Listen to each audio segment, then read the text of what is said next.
بسم اللہ الرحمن الرحیم۔ حضرت خالد بن ولید رضی اللہ تعالیٰ عنہ نے عیسائیوں کے ایک قلعے کا محاصرہ کیا تو ان کا سب سے بوڑھا پادری آپ کے پاس آیا۔ اس کے ہاتھ میں انتہائی تیز زہر کی ایک پڑیا تھی۔ اس نے حضرت خالد بن ولید سے عرض کیا کہ آپ ہمارے قلعے کا محاصرہ اٹھا لیں، اگر تم نے دوسرے قلعے فتح کر لیے تو اس قلعے کا قبضہ ہم بغیر لڑائی کے تم کو دے دیں گے۔ حضرت خالد رضی اللہ تعالیٰ عنہ نے فرمایا، نہیں، ہم پہلے اس قلعے کو فتح کریں گے، بعد میں کسی دوسرے قلعے کا رخ کریں گے۔ یہ سن کر بوڑھا پادری بولا، اگر تم اس قلعے کا محاصرہ نہیں اٹھاؤ گے تو میں یہ زہر کھا کر خودکشی کر لوں گا اور میرا خون تمہاری گردن پر ہوگا۔ حضرت خالد رضی اللہ تعالیٰ عنہ فرمانے لگے، یہ ناممکن ہے کہ تیری موت نہ آئی ہو اور تو مر جائے۔ بوڑھا پادری بولا، اگر تمہارا یہ یقین ہے تو لو، پھر یہ زہر کھا لو۔ حضرت خالد بن ولید رضی اللہ تعالیٰ عنہ نے وہ زہر کی پوڑیا پکڑی اور یہ دعا بسم اللہ وباللہ رب الارض ورب السماء الذی لا یضر مع اسمہ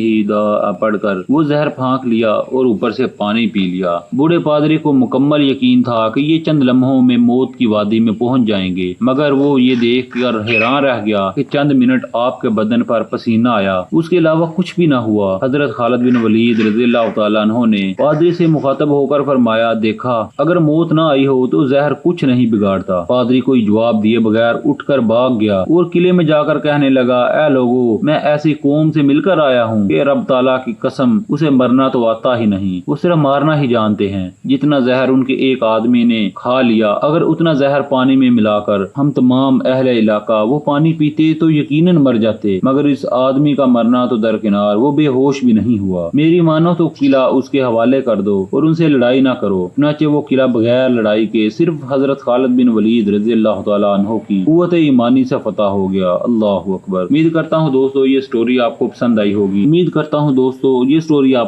آئی ہوگی۔ اس طرح کی مزید سٹوریز کے لیے چینل کو سبسکرائب لازمی کر لیں تاکہ ہماری ہر لیٹسٹ ویڈیو آپ تک بر وقت پہنچتی رہے۔ جزاک اللہ خیر۔